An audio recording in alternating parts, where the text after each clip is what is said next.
Hello guys, আবার চলে আসলাম আপনাদের কাছে নতুন একটি ভিডিও নিয়ে। আপনারা কেমন আছেন? আশা করছি আপনারা ভালো আছেন। আমিও ভালো আছি। আমি আপনাদের কাছে বলেছি আমি কোথায় থাকি জানাবো।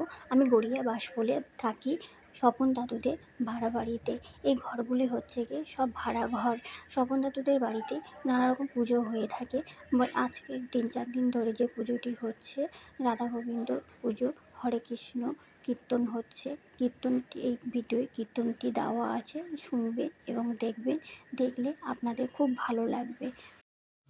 3-4 দিন ধরে আমি খুব আনন্দ করছি এবং আরও অনেকেই আনন্দ করছেন। এটা হচ্ছে কি স্বপন দাদুর বাগানবাড়ি, খুব সুন্দর জায়গা, আমার খুব ভালো লাগে এখানে।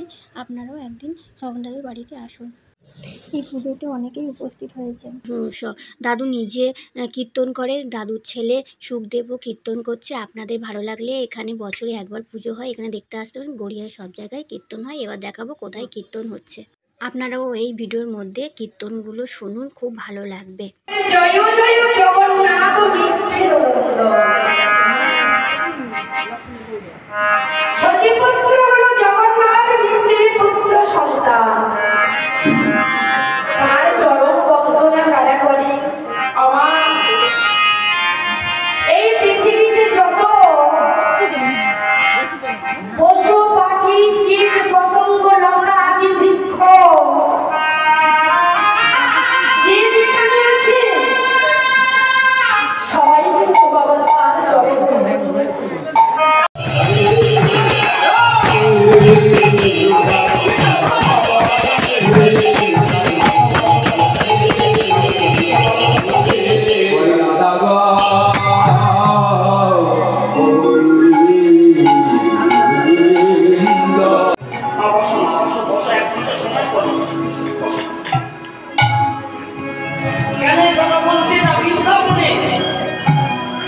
সেটা পশু পাখি তরুলতা কৃষ্ণ কথা বলে।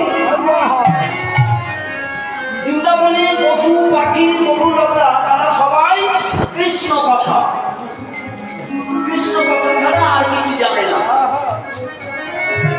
আর কেন না, বৃন্দাবনের ধামটা এমন, মাটিটা এমন পবিত্র।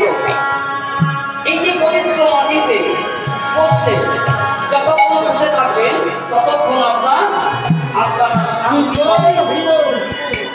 এটাই হচ্ছে বৃন্দাবনের মাটির গুণ।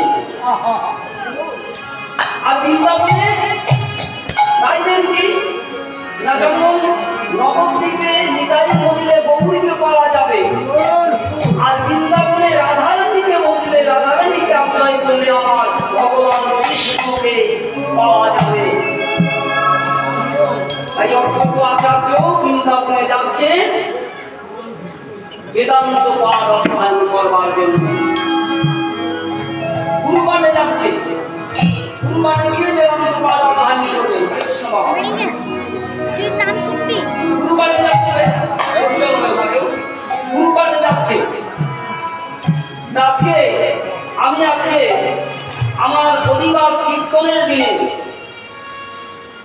যে মানুষটা 40 বছর অন্তত হবে আমার এই বাসভবনে আমার কীর্তনের দিনে তিনি এসে উপস্থিত হলেন, যে তরজাল সম্রাট সুশীল নস্কর 7 তারিখে তিনি দেহ রেখেছেন। 7 তারিখে দেহটা রেখেছেন। এই যে আমরা যে মানব দেহ পেয়েছি না, এ আমাদেরও মধ্যে একবার ওই আমার গুরুর মতো চলে যেতে হবে। তাই আমি গুরুমুখে একটা গান শুনেছিলাম, আমাকে লিখে দিয়ে গিয়েছিল। তার জন্য আজকে আমি 1 ঘন্টা আমার এখানে দাঁড়াতে হচ্ছে। আমার সেদিন থেকে আমার মনটা কাঁদছে যে আজকে সবাইকে দেখতে পাচ্ছি, কিন্তু আমি সেই মানুষটাকে দেখতে পাচ্ছি না। সেই দরজার সম্রাট আজকে কত আনন্দ পেয়ে গেছে। তাই বলছি কি, দেখুন সাদে খাঁচা বলে রবে তো অমন জানলি না গুণের খবর। সাদের খাঁচা বলে রবে তো ওমর জানলি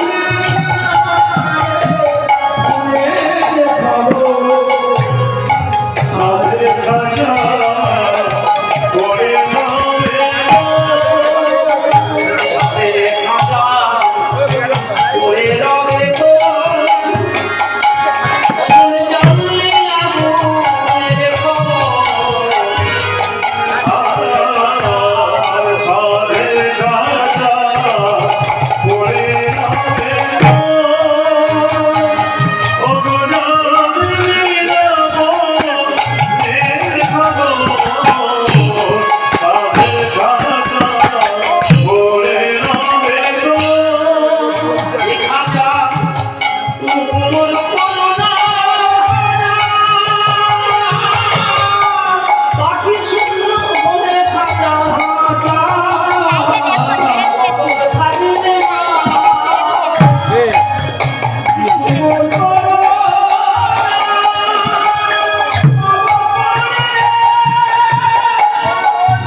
আজকে আমি সকল কীর্তন করছি, যেদিন আমার এই খাঁচা থেকে প্রাণ পাখি দিয়ে পালাবে বাবা, সেদিন আর এই খাঁচা লিখে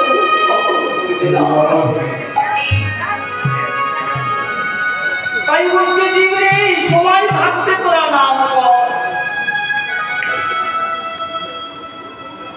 এত সুন্দর তো হয়েছে, এত সুন্দর বদল দিয়েছে, রঙ দিয়েছে, অস্ত্র দিয়েছে, চরণ দিয়েছে, কর্ম দিয়েছে। আমরা পেয়ে কি করলাম? আমরা পেয়ে কি করলাম? একটু মনমস্য করছি না। আবার একজন কবি বলছে, নাম তো করবি, নাম আশ্রয় করতে হলে না এই যে দেহটা আগের তত্ত্বটা কোথায় কি আগে জানতে হবে। হচ্ছে দেহের তত্ত্ব আগে জানলে মন যদি করিবি হরিবে সাধন। এই দেহে নদ নদী আছে, কোন কোন নদী কোন কোন সখী বিরাজ করেছে। এই দেহেতে পঞ্চবটী বন, এই দেহেতে অসুর কানন, এই দেহে হয় সীতা হরণ, এই তো নিয়ে দেহের গঠন। দেহের তত্ত্ব আগে জানতে, দেহের তত্ত্ব জেনে কি এত সুন্দর দেহ তুমি, এত সুন্দর দেহ জমিটাকে একবারে জমিটা তো নামও দিলেন, দিয়েছিল এত সুন্দর দেহ জমিতে নামও দিয়েছে। একজন কবি দাঁড়িয়ে দাঁড়িয়ে বলেছে, আমার দেহ জমি চাষ হইল না। আমার দেহ জমি, এই যে সুন্দর দেহ জমিতে চাষ হলো, নামের নাঙ্গল লাগলো না। নামের নাঙ্গল দ্বারা এই জমিটা চাষ করতে শিখলাম না। 84 কোষ দেহ জমি পেয়েছি আমি ভাবতে কোণে। 84 কোষ যেটা দেখবেন, যেটা অঙ্গুলি দ্বারা দেখবেন 84 অঙ্গুলি, পা থেকে মস্ত পর্যন্ত হচ্ছে 84 কোষ দেহ জমি পেয়েছি আমি ভাবতে কোণে। অনাবাদী রইল জমি, ফসল করল না। নামের নাঙ্গল আমরা দিতে, তবে নামের নাঙ্গল নাম দ্বারা যদি এই দেহ জমিতে যদি আমরা ফসল ফলাতে পারি, তাহলে একদিন এই জমিতে ফসল করবে। আপনা থেকে দেখবেন কীর্তন গাইতে গাইতে ওই হরিবল হরিবল হরিবল ধ্বনি দাও, হরিবল দাও, এটা বলতে লাগবে না। আপনা থেকে কতই উচ্চারণ হবে, জয় জয় নিতাই।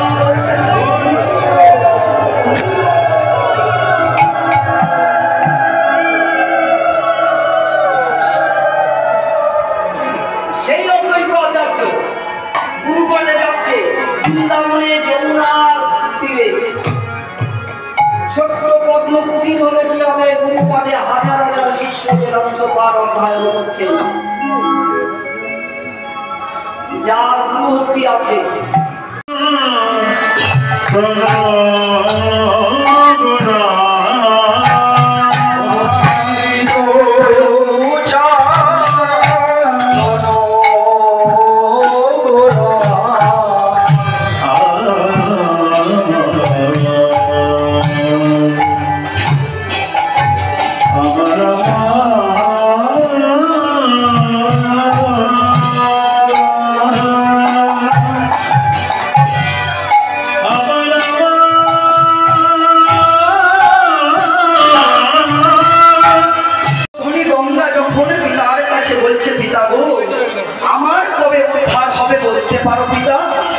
তখন বিষ্ণু বলছেন মা গঙ্গা,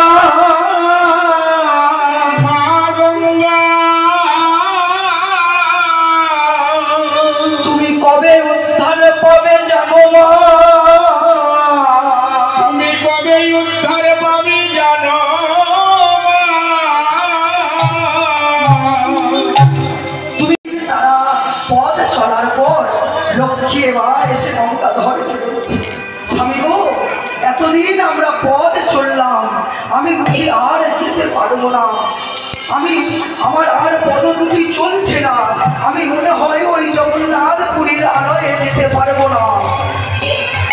তখন গঙ্গাধরে আমার লক্ষ্মীর হস্ত ধরিয়া, লক্ষ্মীর হস্ত ধরিয়া আমার লক্ষ্মী মাকে বলছে, লক্ষ্মী গো, লক্ষ্মী গো,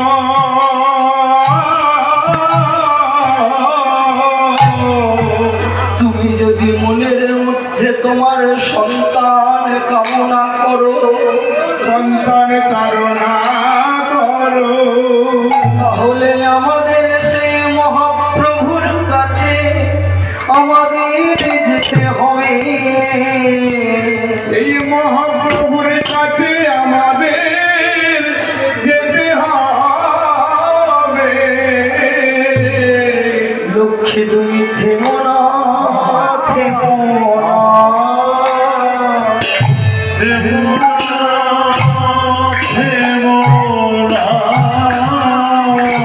লক্ষ্মী তুমি থেমো না, থেমো না,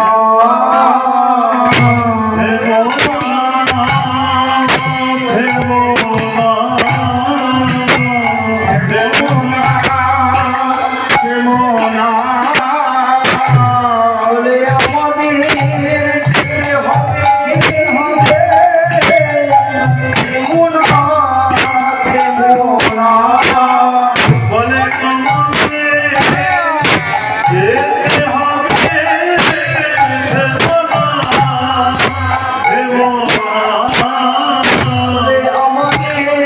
যেতে হবে, যেতে হবে, তুমি থেমো না, থেমো না,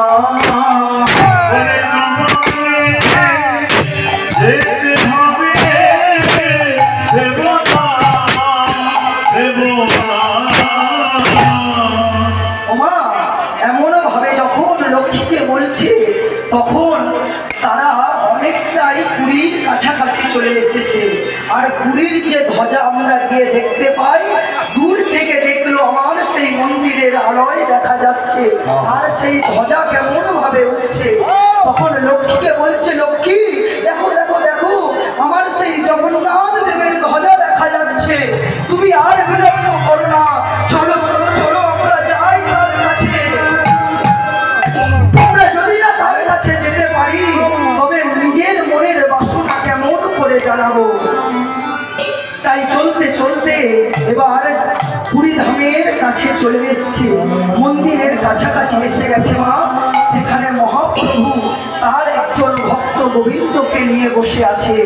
মহাপ্রভু যখন দেখলেন যে আমার গঙ্গাধর দাস পণ্ডিত লক্ষ্মী দেবীকে নিয়ে আসছে, তখন তৎক্ষণাৎ গোবিন্দকে বলল, গোবিন্দ।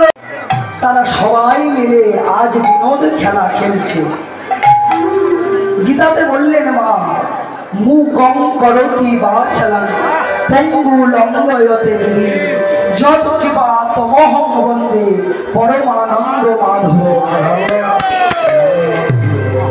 না গীতাতে বললেন মুকং করতি বাচালং, যে বলতে পারে না সেও বলতে পারে কখন না যদি আমার গোবিন্দের কিবা হয়।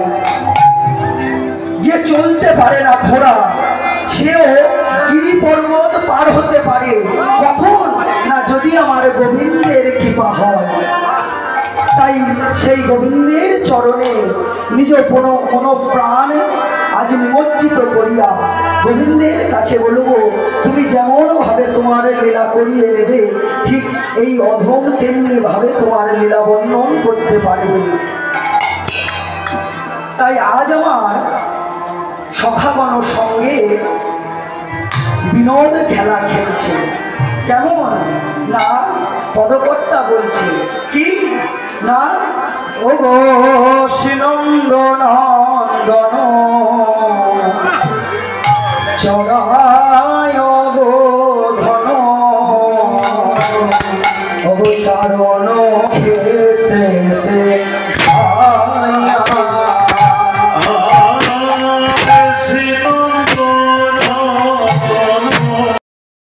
স্বপন নস্কর আমার দাদুর নিজের বাড়িতে এখানে হরিনাম হচ্ছে, এখানে খাবার ব্যবস্থা করেছে, দেখতেই পাচ্ছেন আপনারা।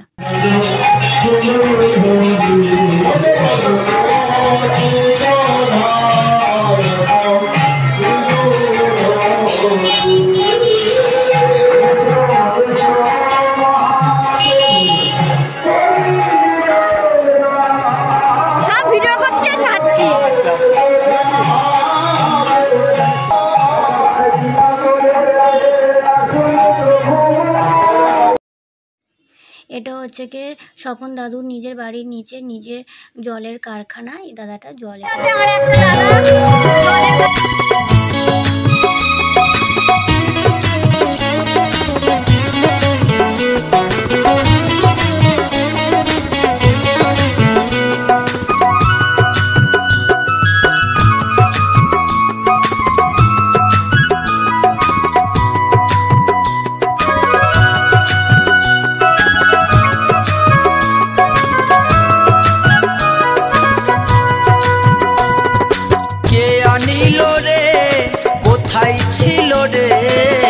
মধুমাখা হরিনা কে আনিল রে, কোথায় ছিল রে মধুমাখা হরিনা। নদিয়া নগরে সচি মাতার ঘরে, নদিয়া নগরে সচি মাতার ঘরে উদয় হলো নিমাই চাঁদ। কে আনিল রে, কোথায় ছিল রে মধুমাখা হরিনা। কে আনিল রে, কোথায় ছিল রে মধুমাখা হরিনা।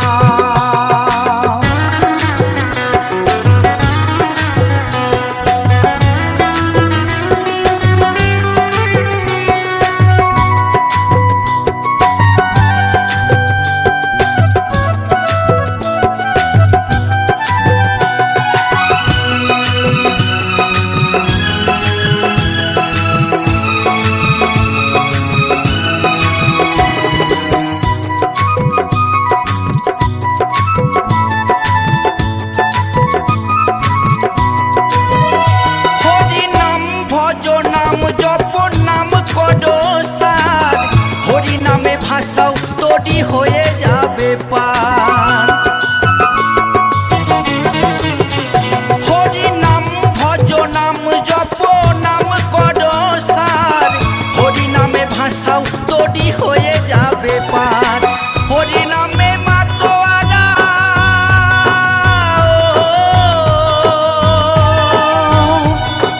হরি নামে মাতোয়ারা সারা ব্রজধাম। কে আনিল রে, কোথায় ছিল রে মধুমাখা হরিনা। কে আনিল রে, কোথায় ছিল রে মধুমাখা হরিনা।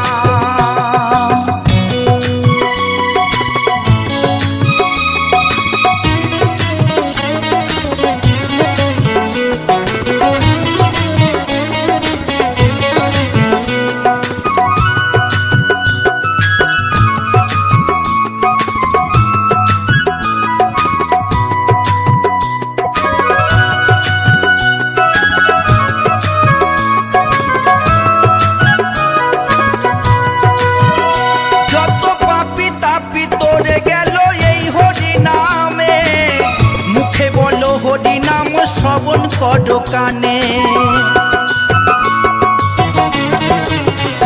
যত পাপি তাপি তোরে গেল এই হরি নামে। মুখে বলো হরি নাম শ্রবণ কর কানে। হরি নামে আছে সুধা,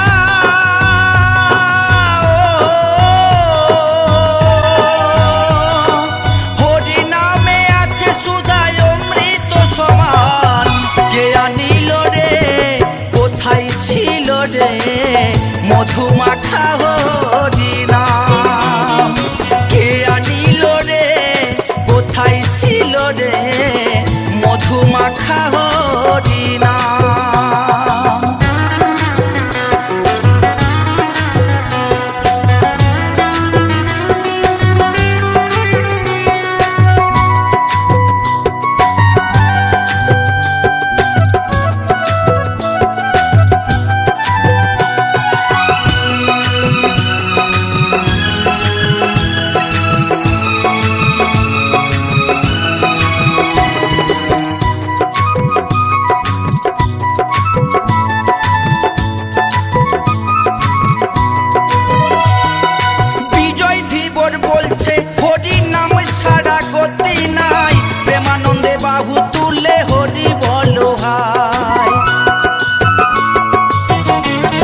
দিল রে মধুমাখা হরিনাম।